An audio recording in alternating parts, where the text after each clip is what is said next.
Hello, class. Welcome to your lecture on Redeeming Nietzsche by Gilles Fraser. As you may have noted last week in reading Nietzsche, one of the weirdest things is all the paradoxes. How he can be such an insightful thinker in some of his earlier and even middle and later works, and yet be so incredibly hostile and vituperative in his critique of religion and Christianity, especially in the later writings. It is far too simple of an explanation to dismiss these later writings merely as signs of his impending madness. If that were all they were, then Nietzsche wouldn't be such a hugely controversial and polarizing figure, more or less at every point in the spectrum of religious ideology and cultural criticism in general. And he wouldn't have been taken to be such an avant-garde or path-breaking thinker from the 1890s to the 1930s and then again after the war. In regards to the Nazi Nietzsche, which most people are satisfied in simply saying, well, he was pretty anti-democratic and he did kind of propose the Overman idea, and he did sort of write the Will to Power notebooks, so serves him right for having an awful sister and being misappropriated by the Nazis, but all that doesn't really add up to much either in terms of a fundamental understanding of Nietzsche's work. Nietzsche was definitely anti-German in particular and anti-Semitic. All the same, many really intelligent people have read the middle and later Nietzsche and noticed that there's a certain diabolical mysticism at times, as well as an exceptionalism that can in some ways lead to Nazi ideology. After receiving extensive rehabilitation of his reputation in the American university system in the 50s, 60s, and 70s through the efforts of Walter Kaufmann, Nietzsche went on to enjoy a posthumous and almost heroic status in post-war European continental philosophy, such as Foucault, Derrida, Deleuze, etc. They all tend to elevate Nietzsche to a philosophy demigod status. Nietzsche was read by this generation of French intellectuals as an antidote to both existentialism and to Marxism. Despite being an elitist political thinker, many of whose ideas are highly suspect from a democratic and egalitarian perspective, Nietzsche ended up being a favorite thinker among widely divergent people who would later be classified as the postmodernists. Nietzsche's published and unpublished writings are so diverse that one can cherry-pick pretty much any Nietzsche one wishes to find there, and that's what most people do. Note, this is not a failing of Nietzsche himself, but rather of his interpreters. Being so rich a thinker that you have many different masks and hats and articulate many different perspectives extremely well is not necessarily a point against you. Nietzsche's own emphasis on rhetoric and persuasion of his audience into taking on multiple and often divergent perspectives means that proponents of Nietzsche and detractors can each be so persuasive that it becomes difficult, if not impossible, to locate and successfully argue for the correct Nietzsche. Popular American Christianity still creates films like God Is Not Dead simply to try misguidedly to refute Nietzsche, and Nietzsche has recently become a favorite thinker even of the alt-right in America because of his perceived critique of identity politics and anti-Marxist stances. Nevertheless, leftist and postmodernist thinkers continue to read Nietzsche carefully and appreciatively, distinguishing between false or misguided and interesting or helpful ideas in his published and unpublished writings. Interestingly, and fairly importantly, much of the controversy surrounding Nietzsche's reputation is approached lucidly and compellingly in 20th century theology. While there are certainly no shortage of religiously inspired attacks on Nietzsche, often with good reason, many others address and respond to Nietzsche's challenges to Christianity and religion as a kind of holy grail for the revitalization of religion in the post-secular age. Philosophers have tended to claim Nietzsche for philosophy while being wary of various of his major ideas depending on their philosophical commitments. Theologians who take seriously and engage his work have since the beginning of this reception increasingly claimed Nietzsche as one of their own. Who would have figured, right? After all, he was raised in a Lutheran pietist religious atmosphere and believed in God to an extreme degree of fervency before cursing Christianity and claiming to be the Antichrist. Naturally, theologians would take Nietzsche seriously, considering him something of their prodigal son who may never come home. To be sure, anyone who could utter vituperative curses like this, you would expect he'd have a hard time being taken seriously by learned Christian theologians, but the opposite is the case. Many have read Nietzsche's philosophy as a form of Christian apologism. Can Nietzsche's critique of Christianity lead us to a new vision of religion in general, and Christianity in particular, that is more suitable for the secular post-death of God era? Was Nietzsche's philosophy really at bottom a search for God? In one of the earliest poems that he wrote, Nietzsche writes, "I want to know you, unknown one. You who have reached deep into my soul, into my life like the gust of a storm. You incomprehensible yet related one. I want to know you, even to serve you." There is nothing rhetorical about poems like this. They are meant by Nietzsche when he wrote them, at least with the utmost sincerity. And yet Nietzsche's styles have frequently, like Montaigne's, been read as seduction. According to John Locke, rhetoric is a perfect cheat and insinuates wrong ideas, moves the passions, and misleads the judgment. Nietzsche's rhetoric, such as in his famous question, supposing truth to be a woman, what then? Such that Danto can write, small wonder that his maps are illustrated with all sorts of monsters and fearful indications and boastful cartographical embellishments. More generally, the post-structuralists read Nietzsche's rhetoric as pointing to the failure of philosophy to acquire an ideal language, a philosophical style that is inseparable from its content. Many philosophers, theologians, against Nietzsche's explicit statements and warnings, have also attempted to see his critique of Christianity as part of the rational Enlightenment project. The question is not for Nietzsche whether God exists or not, or whether God can be known through reason. Nietzsche's philosophy is not the logical consequence of disbelief in God. That God is dead is not at all identical with the claim that God does not exist. In calling himself an atheist by instinct, refusing to even take up the question of the existence of God, he proposes God's non-existence as a matter of instinct. Nietzsche writes that we find no God either in history or in nature or behind nature, but this is not what differentiates us. Hitherto, one has always attacked Christianity, not merely in a modest way, but in the wrong way. The question of the mere truth of Christianity, whether in regard to the existence of its God or to the legendary history of its origin, is quite beside the point. All this adds up in the first instance to the very simple fact that Nietzsche was very far from over Christianity. One need only look at his biblical sense of gravitas, his mock gospel style in Thus Spoke Zarathustra, and the self-confessed piety of his unbelief. Here in Thus Spoke Zarathustra, the old pope speaks to him, quote, "In your neighborhood, although you would be the most godless, I scent a stealthy odor of holiness and well-being that comes from long benedictions. It fills me with joy and sorrow." Fraser comments, even the idea that Nietzsche is ridiculing Christianity is not decisive, for one can, quote, attack and ridicule a religion while being unable to free oneself from it. Indeed, sometimes the ferocity of the attack is a symptom of the hold it has. In Nietzsche's case, the odor of holiness is unmistakable. Fraser also points out that a Catholic atheist is very much not the same thing as a Protestant atheist. The early Christians were accused of being atheists because they did not believe in the gods of imperial Rome, and it is therefore a much more subtle question to ask about Nietzsche's atheism. For instance, given that Nietzsche describes himself as a devotee of the god Dionysus. For Fraser, from a Lutheran's perspective, the first question of theology is not, does God exist, but rather, how are human beings saved? And Nietzsche is obsessed with this question of salvation, and much of his work is driven by an attempt to expose the pathologies of Christian soteriology and to reinvent a very different soteriological schema. In Nietzsche, salvation flows from the death of God. We deny God, he writes in The Twilight of the Idols. In denying God, we deny accountability for all things. Only by doing that do we redeem the world. In other words, if you read and denigrate or applaud Nietzsche as a straightforward atheist, then you are one of those who no longer have any idea what religions are supposed to be for, and as it were, merely register their existence in the world with a kind of dumb amazement. Nietzsche is full of atheistic enthusiasm, which is a religious temperament. One must have loved religion and art as the mother and nurse, otherwise one cannot grow wise. On the Christianity of Nietzsche's youth, Fraser cites Bonhoeffer. It was only from out of the soil of the German Reformation that there could have grown a Nietzsche. Fraser asks, what theological paradigm was at work in the Nietzsche household? What was being preached on Sundays? What did he learn about God at school? What were the theological issues of his day? The answer is Lutheranism, particularly as pietism. This is the sort of thing that I'm sometimes surprised to find that contemporary Christians don't know a lot about.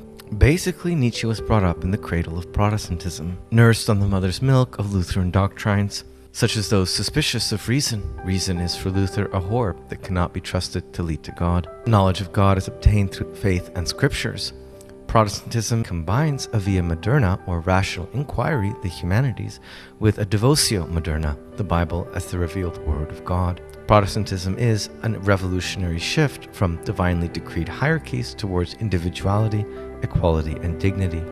The just shall live by faith, writes Paul in the Romans, and Luther thus argued for justification by faith or grace. In response to the practice of selling indulgences, he nailed his 95 theses or arguments to the door of the Wittenberg Cathedral for all to see, Protestants reject the Catholic priesthood, monasticism, veneration of the saints, purgatory, and several other features of traditional Catholicism.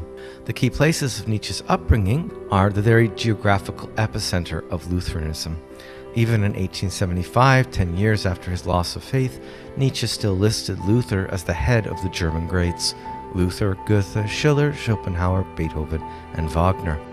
The theological revolution begun by Luther has at its core an attempt to found theology anew upon soteriology, or the salvation of humanity. Theology for the Lutherans is not about abstract questions of God's existence or nature. It must have nothing to do with these scholastic debates over the nature of divine substance and of what it means to call God a prime mover, or on the nature of the soul as a perfect form, etc. Still less, Protestant theologians ask how many angels can dance on the head of a pin. Theology for them is about human salvation. And this is the difference between the two forms of theology for Luther. Theology of glory: the man who looks upon the invisible things of God as they are perceived in created things does not deserve to be called a theologian. Luther writes here, what Luther wants is a theology of the cross. The man who perceives the visible rearward parts of God as seen in suffering and the cross does, however, deserve to be called a theologian. Luther was indeed uncompromising in his rejection of philosophy as being of any help whatsoever in seeking to understand who or what God is. On the contrary, philosophy, or any attempt to think the nature of God independent of the human need for salvation, is a perilous temptation.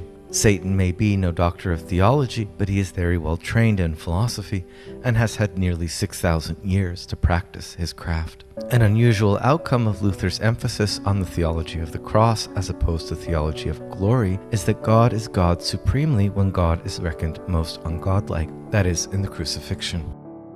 This is precisely Nietzsche's point in his famous quip, "Have I been understood? Dionysus versus the crucified." Fraser asks, could it be that somewhere in Nietzsche's theological imagination is the idea of outbidding Luther? Is even the theological surmise that God is most godlike when God is dead, bringing the theology of the cross to its ultimate conclusion and crucifying even God himself? What is so extraordinary about this construction, according to Fraser, is that it manages almost to sound like a certain kind of orthodoxy. Could it be that Nietzsche's The Death of God represents post-Christian intensification of Luther's theology of the cross? When you pose the question this way, you then have to recognize that Nietzsche is not the first person to proclaim that God is dead. In fact, the Christians are. All of Christology and Christianity is rooted in this belief that the God who became man died for your sins. Hegel as well, who could not be accused of being an unchristian author, used the phrase previously, borrowing it from the lines of a famous choral song. "O great distress, God himself lies dead. On the cross he died, and by doing so, he won us the realm of heaven." In Lutheran circles, these controversial words were hotly debated. Could one even say that God himself lies dead? And so they changed it to "the Lord is dead," or "God's Son lies dead." Clearly here, the idea that God could be or has been dead was a Christological question and had no connotations of atheism. Indeed, some of the early church fathers come very close to saying just this. For example, Tertullian comments, "It is a part of the creed of Christians that God did die, and yet he is alive forevermore."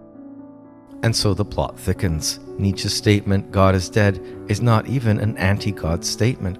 Moreover, Fraser comments, as the hymn goes on to make clear, the purpose of this death was soteriological, to save humanity. Nietzsche's use of the death of God is governed by just this logic. Its purpose is essentially salvific.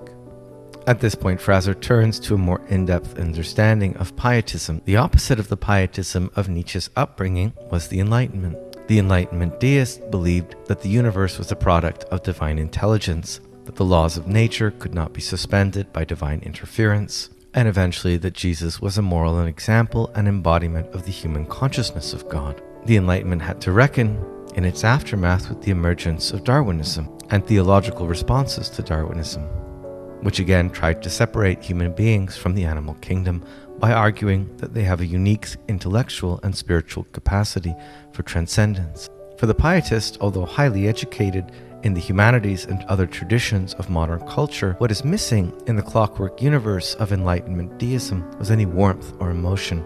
Pietists explored the emotional aspect of religion and minimized dogma. The test of faith is not doctrinal, but a changed heart. And Pietism is the root for contemporary liberal evangelicals, Methodists, and mystics of all stripes. The mood of German Pietism from 1700 to 1918 involved lay preachers, artisans, pious noble landowners who preached the path to salvation through the death of God, that is, through the Christian Savior. Hollingdale, a famous commentator and translator of Nietzsche, writes, "The teaching of Lutheran Pietism is before all that the events of life are divinely willed, and it is impiety to desire that things should be other than they are." This Hollingdale takes to have formed the basis of Nietzsche's own philosophical conception of amor fati, or love of fate. And there are pietist strains in many of Nietzsche's other core doctrines as well. If amor fati is Nietzsche's equivalent to thy will be done, the eternal recurrence is the extremist formula of life affirmation and strongly influenced by Christian concepts of eternal life, the unalterable nature of God, what is now, and ever shall be, world without end. And likewise the will to power. The corresponding Christian conception is that of unregenerate nature, redeemed by the force of God's grace. Nietzsche's injunction, live dangerously, has its equivalent in Christ's insistence that one must take up one's cross and follow me, and the great noontide is clearly a development of the Christian idea of the second coming.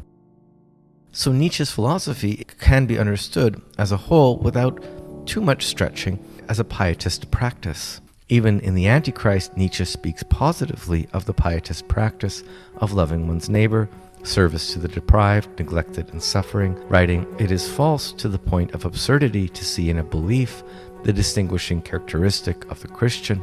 Only Christian practice, a life such as he who died on the cross lived, is Christian. Even today, such a life is possible, for certain men even necessary. Genuine, primitive, or Ur-Christianity will be possible at all times.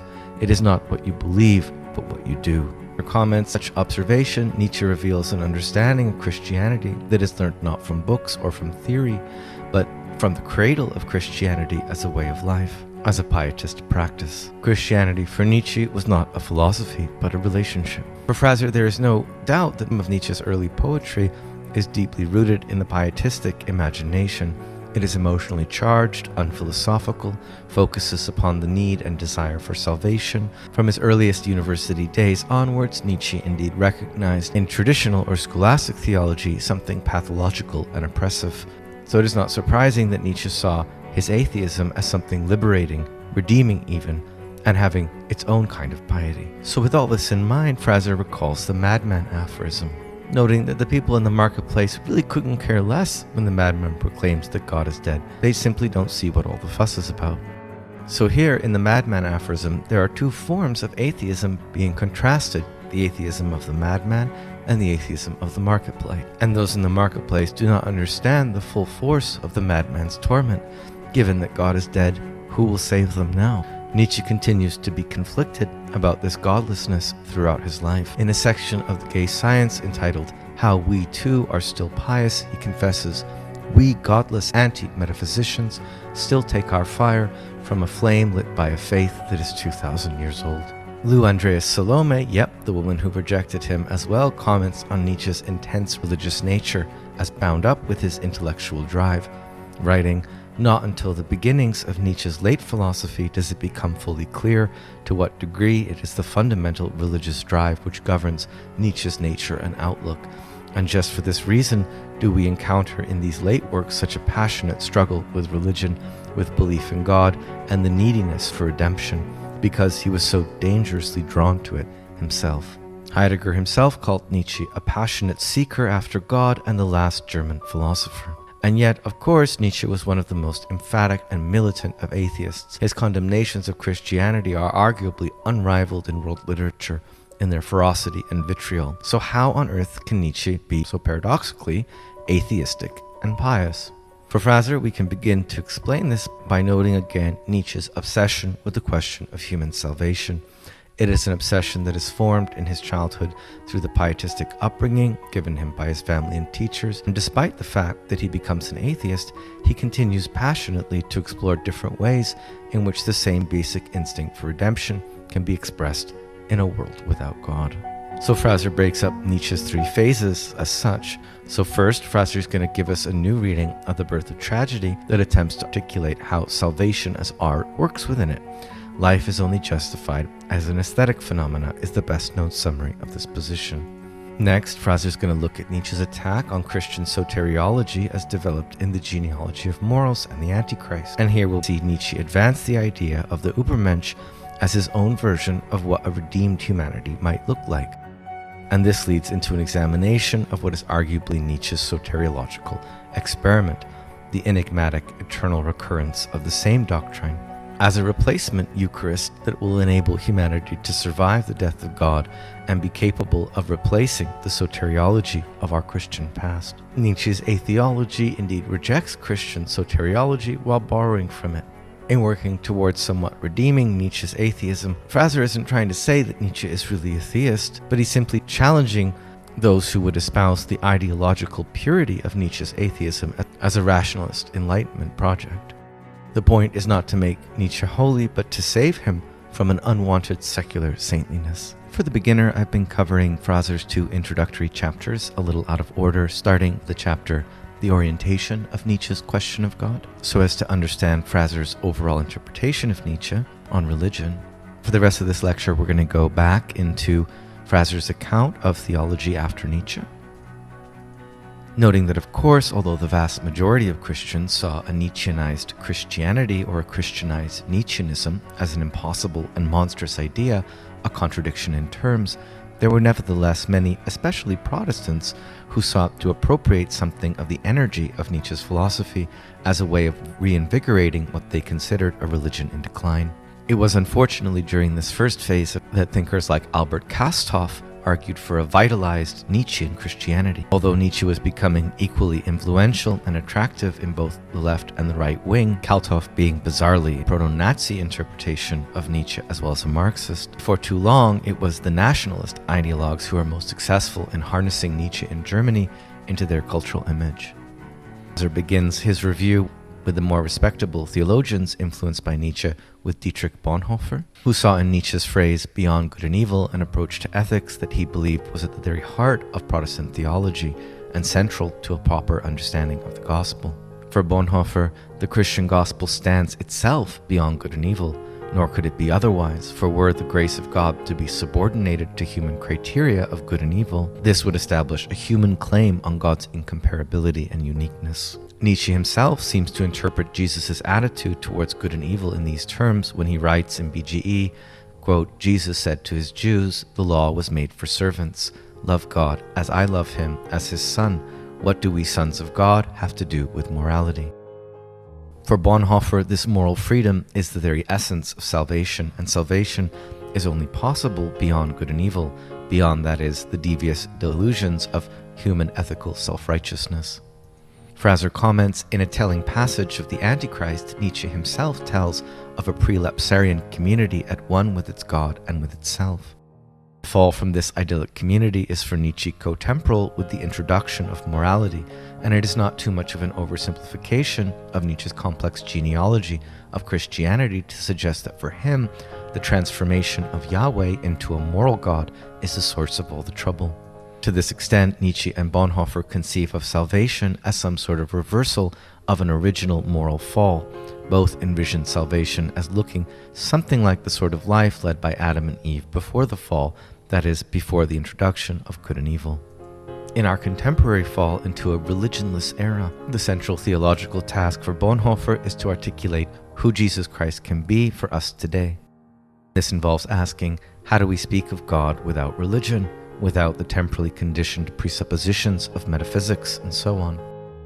Fraser comments that Bonhoeffer's Christianity is not that of a God beyond the church, but that of belonging wholly to the world, and that Bonhoeffer is an early pioneer of what is now known as incarnational theology. Metaphysics, or traditional theology, is, for both Nietzsche and Bonhoeffer, the name for a particular genre of betrayal, since it attempts to locate what gives human life its ultimate value in some realm beyond the earth, thereby degrading and disparaging earth-bound fleshly human existence. Interestingly, Bonhoeffer also quotes Walter Friedrich Otto on Greek religion. considering it as a world of faith which sprang from the wealth and depth of human existence, not only from its cares and longing. Bonhoeffer, himself a committed Protestant theologian, seems to have a bit of a guilty conscience when he finds the Greek gods, in their living fullness, less offensive than certain brands of Christianity. In fact, quote, "I almost think I could claim these gods for Christ." The next post-Nietzschean theologian that Fraser looks at is Karl Barth and his conceptions of faith and knowledge. Clearly not willing to admit that God is actually dead, the death of God did come to name a certain kind of death, that is, the death of a certain type of conception of the theological project. Fraser writes, perhaps the foremost representative of this approach is Karl Barth, who argued for a wholesale rejection of the possibility of human knowledge of God. According to Barth, God is so wholly other, our relatedness so emphatically disjunctive, that we can know nothing whatsoever about God, nothing, that is, unless that knowledge originates in God and impacts on us as grace. Knowledge of the type promoted by ontotheology is thus impossible. It is made possible only by a miracle, that is, through the workings of God, what Barth calls the impossible possibility of faith. Genuine faith for Barth must therefore face the evaporation of meaning that Nietzsche called nihilism, renouncing the comfort of human constructions and giving up any residual assurance. These themes in Barth are taken up again by Thomas Althusser in his Kenotic Theology. Probably the most enthusiastic reception that Nietzsche has received in theological circles is from the so-called Death of God theologians, the most widely read of whom is Thomas Althusser. Althusser built his theology on the work of Hegel, Nietzsche, and William Blake, and sets out to interpret the death of God as a fundamentally Christian event, God's death being the rallying cry and authentic voice of a new and more radical Christianity, even daring to proclaim that once we recognize that radical Christianity is inseparable from an attack on God, then we should be prepared to face the possibility that even Nietzsche was a radical Christian. Fraser writes, central to Althusser's theology is the idea of the kenotic or self-emptying God, a God who transcends his own transcendence by becoming wholly immanent in the person of Christ. Understanding this incarnation as a non-reversible process whereby God negates himself and his own revelatory and redemptive act. Through Jesus, the sacred dissolves itself without remainder into the profane, thus redefining both sacred and profane and overcoming once and for all the difference between God and humanity. From William Blake, Althusser takes the idea that the sovereign creator God, the God of the omniproperties, the God who revealed himself to Job, may be none other than Satan himself. This is almost like a quasi-Gnostic motif. The death of God represents the self-annihilation of an oppressive transcendence upon humanity. And Althusser thinks that this death should not surprise Christians, for after all, the whole logic of the Christian proclamation or good tidings is built around the pattern of death and resurrection. Christianity has always celebrated death as a way to redemption, proclaiming that Christ's death inaugurated a new reality of joy and forgiveness, calling men to a participation in Christ's death as the way to salvation. The second death of God theologian that Fraser covers is Eberhard Jungel, who believes that Nietzsche's teaching, God is dead, has in fact done Christian theology a great service. The God Nietzsche finds dead is a distinctively sub-Christian perversion of the genuine Christian God. Nietzsche generating the conceptual space in which theology can ground itself solely upon the manifestation of God in Christ. Nietzsche's arrogance in opposing God and proclaiming his death is not, to the best of our human judgment, a guilty hubris, but a prejudice induced by the empirical phenomena of Christianity, its institutions, its theology, and its behavior up until this moment in our cultural history. For Jungel, Nietzsche's atheism, in rejecting the idea of a God who is over and above human beings and who does not intersect with humanity at any point, is to be cautiously applauded. Nietzsche's atheism amounting to a rejection of the God of the metaphysicians, the God of Descartes especially. Fraser takes issue with the death of God theologians and Jungel in particular here by pointing out that Karl Barth got things a little bit more correct. For Jungel, Nietzsche rejects a false God. For Barth, his atheism is real, he rejects the real thing. Fraser asks why so many Christian thinkers have been persuaded to accept Nietzschean philosophy as the culmination of a specifically Enlightenment thought experiment that reduces God to a certain sort of metaphysics. At this point, Fraser critiques the so-called postmodern readings of Nietzsche and Christianity, and provides a serious misreading and caricature of Heidegger's position. Fraser is correct that Heidegger is Nietzsche's most influential interpreter, and the basics of his summary of Heidegger's Nietzsche is not wholly inadequate. But you'll note, he doesn't give Heidegger very much attention, writing, "For the purposes of my argument, it is of little consequence that Heidegger's actual view of Nietzsche, or indeed of metaphysics, was much more sophisticated than this short quotation or short treatment suggests." The great thing about Heidegger's Nietzsche, as far as the Christian theologian is concerned, is that he is like a dangerous agent employed to assassinate some foe who, instead of staying around afterwards to cause trouble, is himself killed in the very process of finishing off his opponent. How neat and tidy. You can read these slides on Heidegger's Nietzsche and Fraser yourself, but I'm going to pivot now to the end of the lecture and point out that Heidegger's philosophy is not really anti-theology, it simply opts to be philosophy and not theology or religion. Nevertheless, it is a philosophy that is very closely tied to religious ideas and experiences, especially in Heidegger's later work. There are thus many studies on Heidegger and religion, and no topic is as complex as Heidegger's own personal relationship to both Catholic and Protestant theology. Deeply schooled in both, he is not the enemy of either, although he does believe that philosophy and theology's cultural and existential roles are different. Heidegger's monumental reading of Nietzsche is not nearly as reductive as it's often taken to be, or as he occasionally claims. Heidegger acknowledges that Nietzsche's quest is both a philosophical and a religious one, as well as an artistic one, but without reducing or conflating philosophy to religion, to art, or vice versa. This is why Heidegger critiques the philosophical Nietzsche as the last thinker of the West, while never wholly reducing Nietzsche to this last metaphysician narrative, and making room in his thinking for Nietzsche as an innovative thinker of the holy or religion, as well as an innovative thinker of art. So we're going to return a bit to Fraser's Nietzsche when we look at the situation of Christianity in contemporary postmodernity in more detail. Now it suffices to note that Fraser's reading of Jacques Derrida is as poor as his reading of Heidegger and Heidegger's Nietzsche. As it turns out, Nietzsche, Heidegger, and Derrida, and more recently Giorgio Agamben, are important thinkers in the contemporary area of study known as the continental philosophy of religion. These thinkers are owed more than a subsection by a contemporary theologian whose purpose is clearly destructive of their philosophies. Okay, that's a wrap. Thanks for listening, and I'll see you next week.